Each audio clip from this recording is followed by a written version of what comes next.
예, 저도 이거는 최선을 다해서 할 테니까 여러분들도 최선을 다해서 잘 따라오시기 바랍니다. 오늘 자비로 사는 건강은요, 책 268페이지 상단 부분 살펴보겠습니다. 자비로 사는 건강은요, 이 책을 보면서 참 놀랍다라는 생각을 계속해서 가지게 됩니다. 이 뒤편으로 가면서 우리가 신앙이라는 것이 이런 거구나라고 느낀 것은 참 제가 자비 개인적인 소견입니다만 자비 시즘을 만나고 나서요. 신앙생활을 습관적으로 한 적은 없어요. 습관이라고 하는 것은 무의식 상태에서도 벌어질 수 있는 거거든요. 근데 저는 태어나면서부터 그냥 자연스러운 것이었고, 그래서 늘 성당 마당이, 그래서 지낸 시간이 훨씬 더 많았던 것으로 기억을 합니다. 어릴 때 갈 곳이 없으면 부모님들은 집에 안 계시니까 일하러 가시고, 그때는 그냥 자연스럽게 성당에 가서 노는 거예요. 성모상 앞에서도 놀고, 또 이리저리 왔다리 하면서, 여하튼 그 반경을 벗어나지 못했던 거는 지금 생각해도 참 신기하다는 생각이 들어요. 많이 보호받았다는 생각이 들까요? 그래서 놀이터는 성당이었고, 그래서 저는 신학교 갈 때까지도, 부산 사람들은 다 알잖아요, 그 지명을. 제가 신학교 갔을 때까지도 어디를 구별을 못했냐면, 남포동하고 충무동 구별을 못했어요. 섬에는 뚝 떨어져 있으니까 그렇다고 해도, 그렇다고 해서 학교도 마치고 내려오면 바로 부민동, 충무동, 남포동 그쪽인데 그 구별을 못하게 만큼 안 갔어요, 그쪽으로.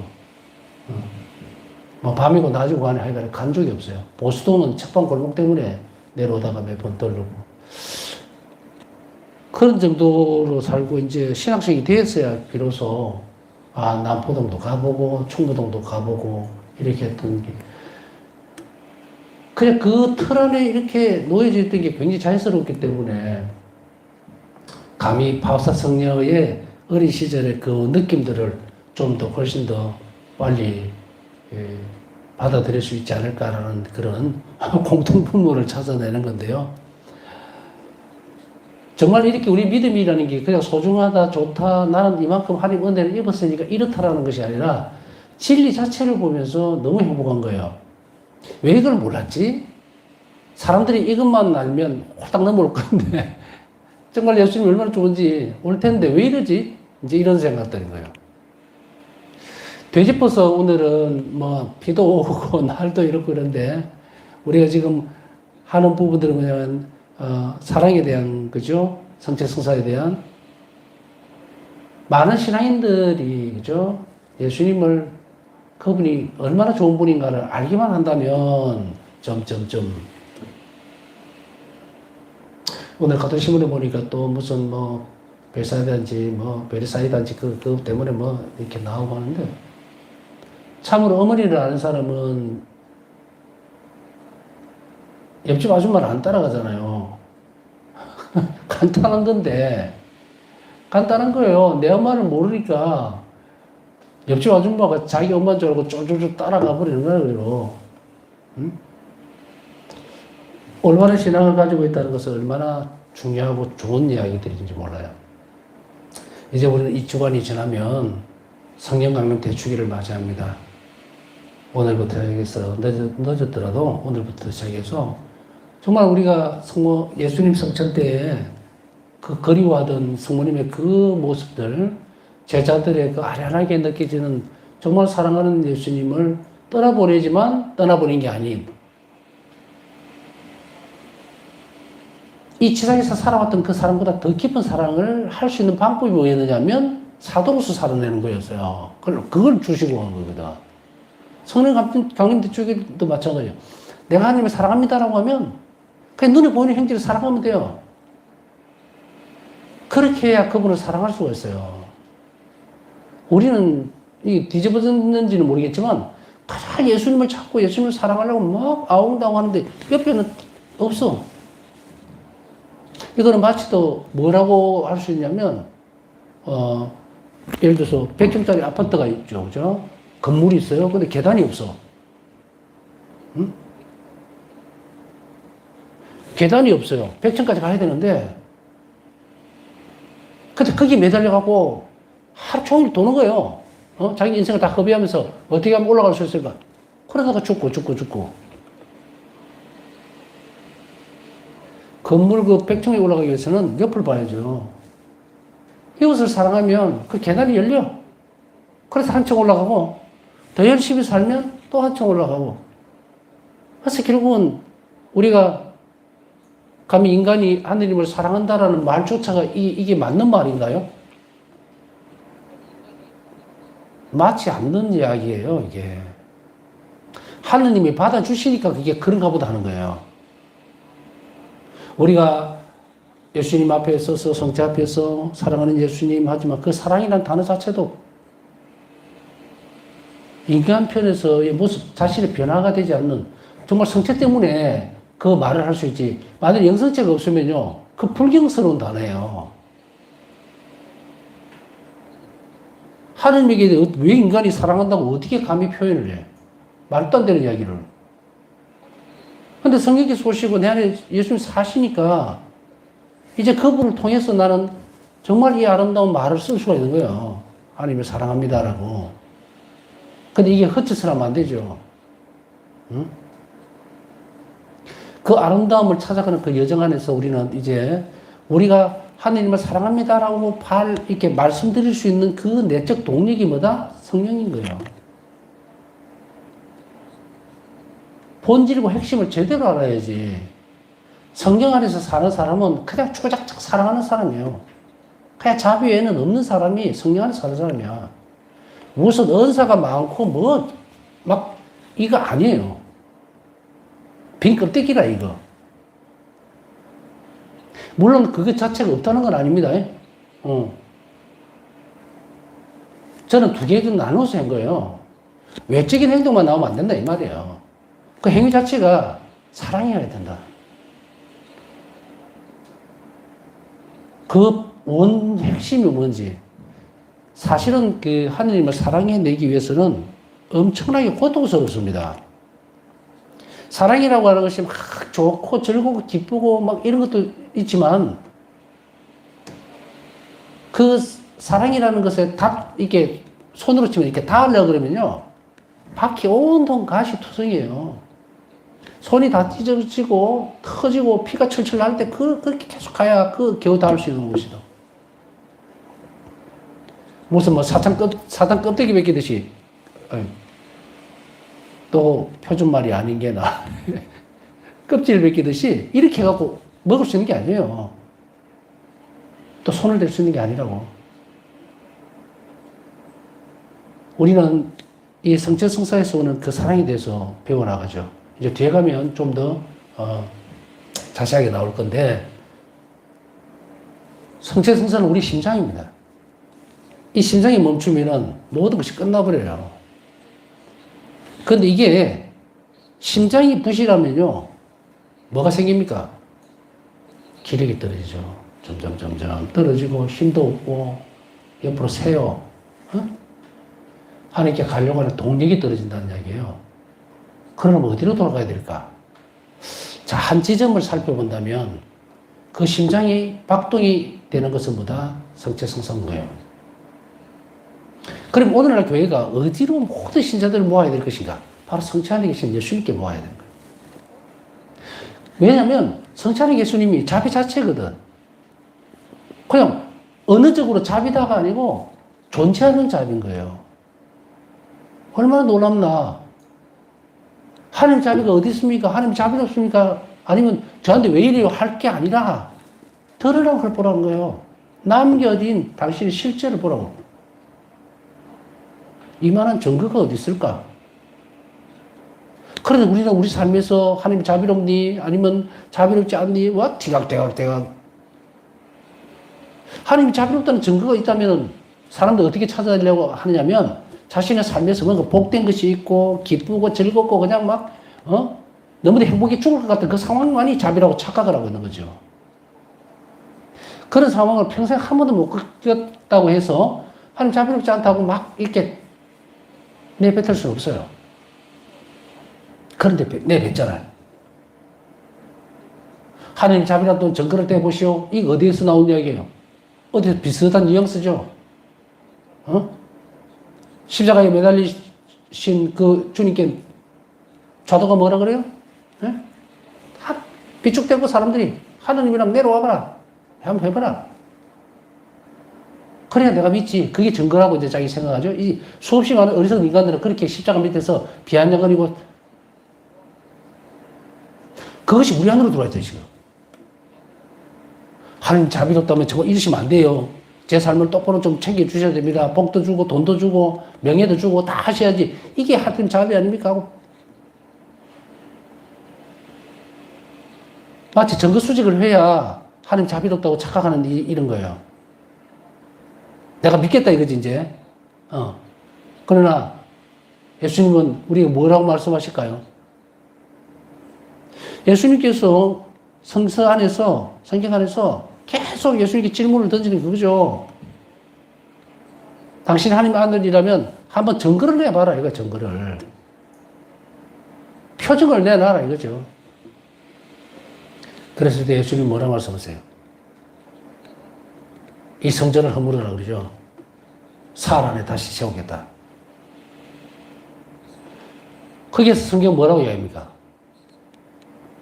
이때 이것은 뭐라고 그랬어요? 당신의 몸을 두고 하신 말씀이었다. 예? 성벽을 허물어라. 다시 세우겠다. 당신의 몸을 두고 하신 말씀이었다.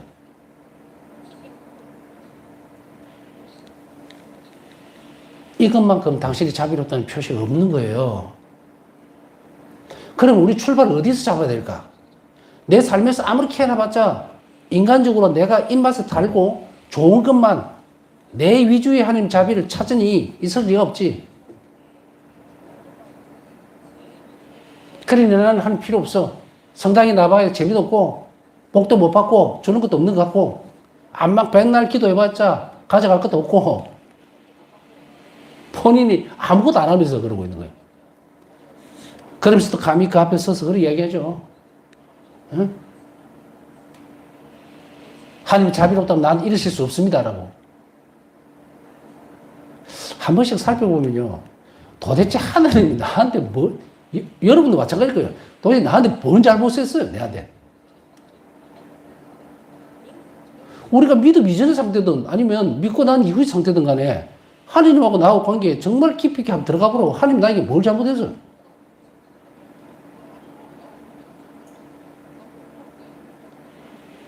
다 주시고 욕 들어먹는 거예요. 왜 차이가 나느냐? 다 주셨다는 것을 내가 못 믿는 거죠.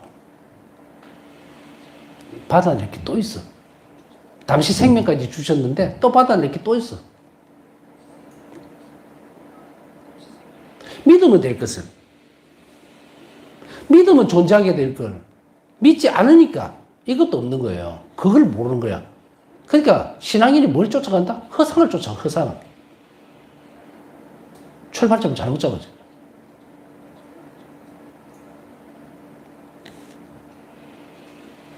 내 삶이 흩어져 있을 때 다시 좀 돌아가는 것은 뭐다? 생명이신 하나님이에요. 그래서 우리는 고백을 하죠. 이미 성취 안에 당신이 얼마나 엄청난 자비의 증거잖아요. 나를 사랑한다고 이렇게 존재하시는데, 그럼 나는 어떻게 돼요? 하나님 자비롭다는 사실에 대해서 뭐다? 받아들여야 돼. 이렇게 증거가 있는데요. 나머지 내가 내미는 거는 증거가 아니에요, 이거는.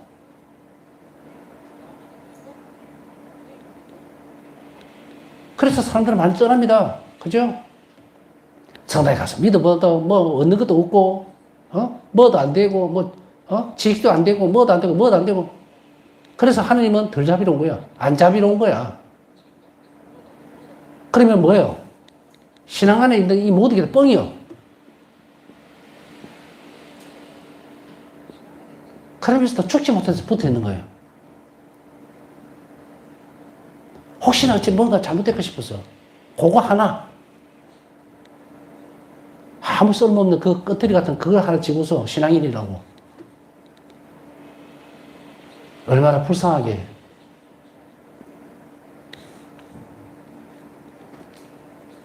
정확한 진단은 병을 빨리 낫습니다. 빙빙 돌아갈 이유가 없어요. 내가 진단했을 때 이게 맞다 그러면은 고쳐야 돼요. 빨리 뒤집어야 돼요. 성체성사는 우리 심장이라고 그랬죠. 자, 이제 오늘은 뭘 봐야 되나? 예수님은, 하느님은 나를 사랑한다는 걸 분명하게 드러냈어요. 매일의 성체성사에서 나는 너를 사랑하고 난 너에게 자비롭다는 걸. 그러면 이렇게 얘기해야 되겠죠? 주님께서 자비롭다는 것을 난 믿습니다. 그런데 그 자비를 어떻게 입어야 할까요? 라고. 그 길을 열어주는 게 자비신심이야. 어떻게 자비를 입을 것인가를 그걸 찾아야지 묻지도 않고 인정도 안 해요. 하나님 자비롭다는 걸 인정하고 받아들이고 시작을 해야 되는데 없어. 잘라내고. 하나님하고 나하고 대면한 적도 없어. 그냥 내 혼자서 만들어낸 거예요. 그냥 이렇게 자비롭고 내가 복을 받아야 자비롭고 재산이 늘어야 자비롭고 자식이 생겨야 자비롭고 그냥 혼자 다 하면 되잖아요. 혼자 북치고 장구치고 다 하면 되잖아요. 이렇게 하면 자비롭다는 걸 믿겠다는 게 아니라 진리로 드러난 자비를 나는 받아들이겠다는 것이. 그래서 내 삶을 거기에 맞추겠다고 해야 돼요. 이게 성체성사가 심장 역할을 하는 거, 내 안에서. 그렇게 하면 죽을 사람인 거죠. 자, 이런 맥락에서 성체성사는 완전하게 드러나는 자비예요. 그럼 그 자비로운 하느님이 에게서 나는 어떤 자비를 입을 것인가가 또 어떻게 자비를 입을 것인가 이게 우리 전생을 통해서 완성시켜야 되는 질문이면서 대답이다라는 거예요. 내 한 생애를 행복하게 해주기 위해서 그리고 이 땅에서부터 나와 살기 위해서 오셨던 예수님은 성천하시면서 당신을 남겨주셨다고. 다시 돌아올 것을 약속하시고 내 사랑 안에 머물러라. 내가 너를 사랑했으니 이 사랑 안에 머물러라는 거예요. 그러니 하느님 편에서의 사랑 고백은 끝났어. 그 사랑을 내가 어떻게 사랑으로 대답할 것이냐 문제가. 그게 바로 성체성사의 답이 있는 거예요. 요한바오로스 교황은 가르칩니다. 인간에게 이 사랑을 상기시키고 동시에 그 사랑을 구현하는 것은 성체성사입니다. 끊임없이 실현시키고 있다. 우리가 성체성사에 의식적으로 참여할 때마다 여기에서 이 부분은 밑줄 딱 끊어야 됩니다. 의식적으로 참여할 때마다. 멍 때리고 들어오라는 말이 아니에요. 분신과 참념 가운데 살아가는 것도 아니에요. 의식적으로 참여할 때마다 이거는 뒤에서 또 나옵니다. 굉장히 중요한 거예요. 의식적으로 참여하지 않는 사람은 성체성사에서 어떤 유익도 가져가지 못해요. 이러니 영혼이 어떻게 됩니까? 힘이 하나도 없어. 힘이 하나도 없다는 것은 하나님 사랑에서 멀어져 있다는 이야기예요. 이런 사람에게 무슨 행복이 있어? 앞으로 걸어갈 것도 없어요. 누군가에게 사랑을 많이 못 받았을까요? 아닙니다. 하나님 사랑만으로 차고 넘쳐요. 그 위에 무슨 사랑을 더 바래? 비교할 수도 없는 하나님 사랑이 이미 나에게 와닿았는데 그 사랑이 무엇인지를 묵상하고 기도해야죠. 수도자들이든 누구든 마찬가지거든요. 수도자들 같은 경우도 마찬가지예요. 내가 하나님 사랑 외에는 아무것도 없기 때문에 와야 되는데 살다 보니까 이 사람 관심도 받아야 되고 이 사람들이 사랑도 좀 받아야 되고 이러고지. 아니 예수님의 사랑만으로 부족할까요? 부족해서 사람들이 이런 것들을 다 찾았고 그것에서 위로를 받고 그게 안주하고 싶을까? 그렇게 두리번거리다가 언제 하나님께 가나? 우리가 하나님 사랑으로 만족하지 못하는데 인간적인 사랑에 기댈 바에는 왜 그 길을 가는데? 그렇죠? 사제들도 마찬가지고 여러분들도 마찬가지예요. 또 혹자는 이렇게 이야기할 수 있겠죠. 그래도 살면서 인간적인 사랑도 좀 기대하고 그렇게 해볼 수 있지 않겠습니까? 맞아요. 기대할 수 있어. 그러나 그게 내 발목을 잡으면 안 돼. 그게 내 목표가 아니야. 만약에 그것이 내가 하는 길을 가는데 걸리적거린다면 버려야 돼요. 같은 지점을 바라보지 못하고 꺾이면 버려야죠. 바울사도에게서도 마찬가지의 어떤 모습, 또 바울사도에게서 드러난 모습은 세상에 어떤 사랑이, 사실은 보면요, 유혹이라든지 막 이런 것들이, 바울사도는 그러죠. 어떤 것이, 어떤 시련이, 어떤 어려움이, 어떤 고통이 예수 그리스도께 가는 내 사람을 방해할 수 있겠습니까? 막을 수 있겠습니까? 라고 하죠. 그 옆을 한번 살짝 볼까요? 인간적인 사랑도 그 안에 들어가 있는 거예요. 인간적인 사랑과 관심도 예수 그리스도께 향한 내 사랑을 방해할 수 없습니다. 요래 나와야 되거든요. 이게 맞고. 근데 우리는 다른 것만 보는 거예요. 요거는 잠시 쉬어가고 그런 정도로 받아들이면 가다가 자꾸 쉬어가는 거예요. 천국은 완전히 하느님의 사랑 외에는 바라는 것이 없을 때의 천국이에요. 이 땅에서 그게 구현되는 얼마나 좋아. 우리는 성체성사 때문에 예수님 자신을 사랑할 수 있어. 예수님 당신 자신을 바랄 수가 있다 이 말이에요. 우리가 하는 자비로 실현되어질 때, 그러니까 성장할 때마다 예수님은 외적인 은총을 주는 게 아니에요. 당신이 와서 사신다고. 예수님 오시겠다는데 그 나머지 것들이 왜 그렇게 필요해요? 인간적인 위로 뭐 이런 거 왜 필요한데? 이래 되면 못 가요. 완벽히 못 이뤄요. 자꾸 쩔떡거리고 엎어진다고. 그게 관심을 자꾸 가지니까. 자, 이제 이 성체성사에서 어떤 선익을 가져가야 되는지는 분명해졌습니다. 의식적으로 참여할 때마다 하나님께서 우리를 위해서 하셨고 또 계속 행하고 계신 모든 일이 이 놀라운 사랑이 참으로 우리 영혼 안에서 시작됩니다. 우리 영혼 안에서 시작돼요. 의식적으로 한다는 것이. 자, 어떤 사람이 전에도 몇 번 말씀드렸을 거예요. 우리 10년 동안, 20년 동안 성당에 다니는데 그냥 주일 몇 사람 왔다 갔다 하고 그냥 그런 신자입니다. 아니에요. 신자 아니에요. 그 사람. 신자인 척 하는 거지. 10년, 20년 동안 사랑이 안 자랐다. 정말 놀라운 일이죠. 무화과나무의 비유처럼 그냥 잘라버려요. 열매를 맺지 못하는 자는 잘라버려요. 그 열매를 맺는 방법이 이거예요. 영혼 안에 시작됩니다. 의식적으로. 예수 그리스도 순환은 2000년 전에 완전하게 단 한 번의 희생제사로 완성이 됐지만 그 신비는 오늘날도 계속 이루어지고 있는 거예요. 계속해서. 세상 마지막 날까지. 왜? 인간의 구원을 위해서는 한 번으로 끝날 부분이 아니라 계속 반복되어집니다. 그리고 이것이 실현되어야 된다. 실제화된다는 이야기예요. 그걸 믿고 의식적으로 참여해야 된다. 요 뒤에 이제 자세한 부분들은 뒤에 나오니까, 저걸보다 좀 디테일하게 해줬으면 좋겠다. 그거 다 뒤에 나와요. 그러니까 요 큰 틀만 한번 보자고요. 성체성사는 인간에 대한 하나님 무한하신 사랑을 구현한다. 실제로 성체성사 안에 현존하시는 그리스도께서는 모든 사람을 위해 성부께 당신을 희생으로 계속 봉헌하고 계시며 모든 사람의 매일의 양식이 되시고 그래서 하나님과 협력을 튼튼히 할 수 있도록 해주신다. 모든 사람들을 위해서 당신을 양식을 내주죠.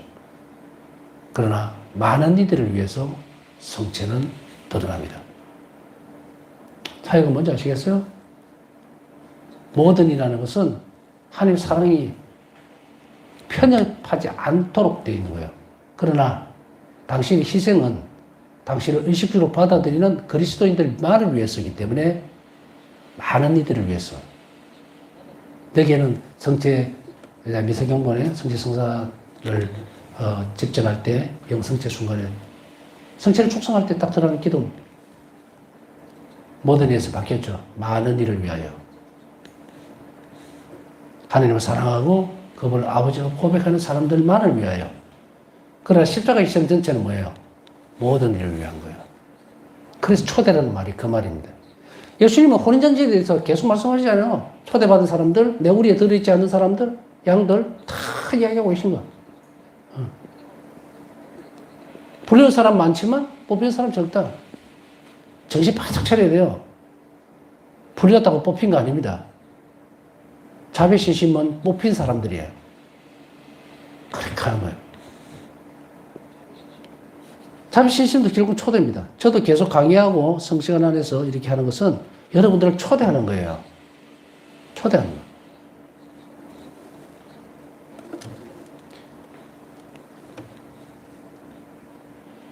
또한 실제로 성체성 안에 계시는 모든 사람 위해서 성부께 당시 희생으로 계속 봉헌하고 계시고요. 모든 사람 매리하시게 되신다. 그래서 하느님과 협력을 튼튼히 할 수 있도록 해주신다. 하느님과 협력을 튼튼하게 하도록 해주신다. 성체성사 없이는 우리는 아무것도 못합니다.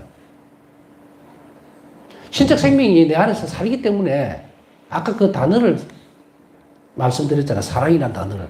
인간이 감히 하느님을 사랑한다? 죽었다 깨도 이거는 상상도 할 수 없는 일이에요. 이건 아예 자체가 이게 거론되어질 수 있는 문제가 아니에요, 이거는. 그런데 지금 그 길을 만들어 주셨다고.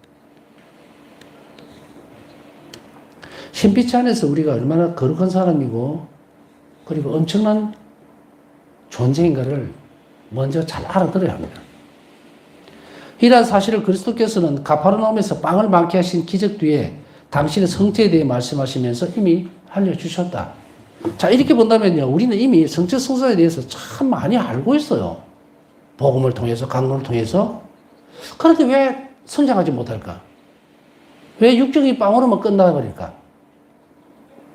이렇게 끊임없이 수없이 많은 반복되는 성체 성사. 아까 얘기했듯이 20년 동안 영성질 한 사람이 왜 변화가 없을까? 좀 엄청난 일이에요. 상상할 수도 없는 일이 벌어지는데, 인간의 의지와 의식의 참여 없이는 아무런 소용이 없는 거예요. 그래서 우리는 뭐라고 이야기합니까? 신앙의 신비요. 신앙은 신비입니다. 눈으로 보고 자꾸 만지려고 하지 마라. 그것만을 계속 쫓아다니니까 성당을 가도 뭐 별 변화가 없어요 하는 그런 소리가 나오는 거예요. 신비적인 교회를 봐요. 신비적인 교회를. 신비적인 교회에 어떻게 내가 속해 있고 어떻게 협력을 해야 될 것인가 알아야 참으로 하나님을 만나서 살 수가 있는데, 그게 몽땅 다 빠져버렸으니까 안타까운 일이 한두 가지가 아닌 거예요. 지금 시대가. 내가 진실로 너희에게 말한다. 너희가 사람의 아들의 살을 먹지 않고 그의 피를 마시지 않으면 너희는 생명을 얻지 못한다. 그러나 내 살을 먹고 내 피를 마시는 사람은 첫째 영원한 생명을 얻고, 두 번째로 나도 마지막 날에 그를 다시 살릴 것이다. 놀라운 일이에요. 이 대목이 요한복음에 내 살을 먹고 내 피를 마시는 사람은 영원한 생명을 얻는다 그랬어요. 그냥 되어지는 것이 아니라는 거죠. 생명을 얻을 수 있다는 거예요. 또한 이렇게 생명을 얻는 것을 마지막 날에 이 사람을 살릴 것이다. 그를 다시 살릴 것이다. 다시 살릴 것이다. 다시라는 이 말은 우리가 이 영원한 생명이 확정된 게 아니에요. 세상 마지막 날에 우리에게 다시 하나님께서 나를 이렇게 주셔야 된다 이 말이에요. 그냥 영성질 했으니까 그냥 끝났다. 난 내 스스로 없다. 예수님께서 오셔서 나를 살리셔야 돼요. 우리는 스스로 살아날 수 없어요. 내 살은 참된 양식이고 내 피는 참된 음료다. 내 살을 먹고 내 피를 마시는 사람은 내 안에 머무르고, 두 번째로는 나도 그 사람 안에 머무른다. 살아계신 아버지께서 나를 보내셨고 내가 아버지로 말미암아 사는 것과 같이 나를 먹는 사람도 나로 말미암아 살 것이다. 요한복음 6장 53절에서 57절. 마지막 날에 이런 미래형이죠. 그러나 살아있다. 내도 그 사람 안에 머무르겠다는 건 현재형이에요. 진행이 아니라 머무르겠다. 그런데 우리는 성체성사로 오신 예수님이 내 안에 머무시는데 의식이 없어요. 의식이. 여러분들 그런 질문들을 던져보셨습니까? 예수님이 내 영혼 안에 오시고 성체로 오셨는데 어떻게 머물지? 어떻게 머무시나? 그럼 예수님은 성체로 내 안에 오셨는데, 난 왜 못 느끼지? 어떻게 느껴야 되나?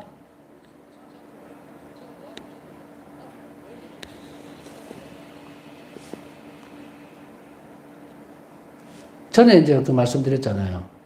하느님을 만나려고 하지 말고 살아라고. 예수님은 분명히 머무시겠다 했다고. 성체성사로 내 안에 같이 살자고 왔더니 퇴짜를 해버려. 준비도 안 돼 있어.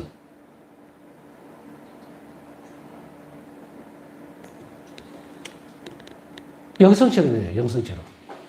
응? 성체로 문을 열고 그 영혼 안에 들어왔더니 이 문이 몇 겹으로 쌓여서 도저히 열 수가 없네? 어떻게 됩니까? 떠나시는 거예요. 그러면서 또 뭐라 그럴까? 왜 하느님은 제 기도를 안 들어줍니까? 왜 예수님은 너무나 멀리 계십니까? 그러니까 그 틈새에서 또 어떤 사람들이 나와요? 나는 예수님을 안다. 예수님 목소리를 듣는다. 만난다. 뭐 그냥 그에 대해서 이야기할 필요 없고요. 관심도 없고 그러나 가치도 없는 거고. 제가 항상 여러분들이 강조하고 싶은 것은 개인적인 인격적인 만남이에요. 예수님은 여러분과 함께 사시기를 원한다고. 남의 여러분 밥 먹을 때 옆에 사람이 먹어주면 배부릅니까? 에? 그래야죠. 그럴까요? 밥은 내가 먹는데 틀리면 옆에서 해주는 거야? 상황 자체를 잘 보면 하나님 우리에게 큰 길을 열어주셨잖아요. 그러니 이런 길을 통해서 하나님과 나와의 인격적인 관계를 계속 깊여야 돼요. 협력을 튼튼하게 해주시고, 그리고 예수님은 우리 안에서 인격적으로 사시기를 바라신다는 것에 대해서 오늘은 잘 묵상을 해봐야 됩니다. 하나님께서 내 안에 사신다. 무슨 의미일까? 또 나는 그것을 어떻게 알아들어야 될 것인가? 또 하나님께서 사시기 위해서 나는 무엇을 해야 될 것인가? 사실은 여기에 대한 것이 이미 다 여러분들 다 알고 있어요. 다 가르쳐 줬어요. 그런데 그걸 이제 여러분들이 조금 더 반복해서 공부하시라는 거예요. 처음 들어온 사람도 있고 또 쭉 따라온 분도 있고 쭉 잘 따라왔다 하더라도 이게 무슨 말이지? 뒤로 가볼까? 하면 다시 가시라는 거예요. 영원한 생명을 얻는 과정이요. 그렇게 녹록지가 않습니다. 그러니까 와 이렇게 많이 배워야 돼가 아니고 죽을 때까지 해야 됩니다. 저도 아마 시작한 이 일이 나중에 목소리가 안 나올 때까지 계속 공부하고 배워야 된다는 것만은 분명한 사실인 것 같은데 참 속으로는 여러분이나 저나 지치지 않도록 그러나 분명히 하나님은 성령을 통해서 그렇게 하실 거고 하나님을 사랑하는 것은 지치거나 또 시간에 개념을 두지 않는 게 맞죠. 또 그렇게 될 것이고 자 오늘 특별히 성령 강림 대축일 준비하는 그 시간들 잘 보내시고 남은 시간 또 묵상하면서 하나님 자비를 청하신 분들을 위해서 함께 기도 중에 기억해 주시기 바랍니다.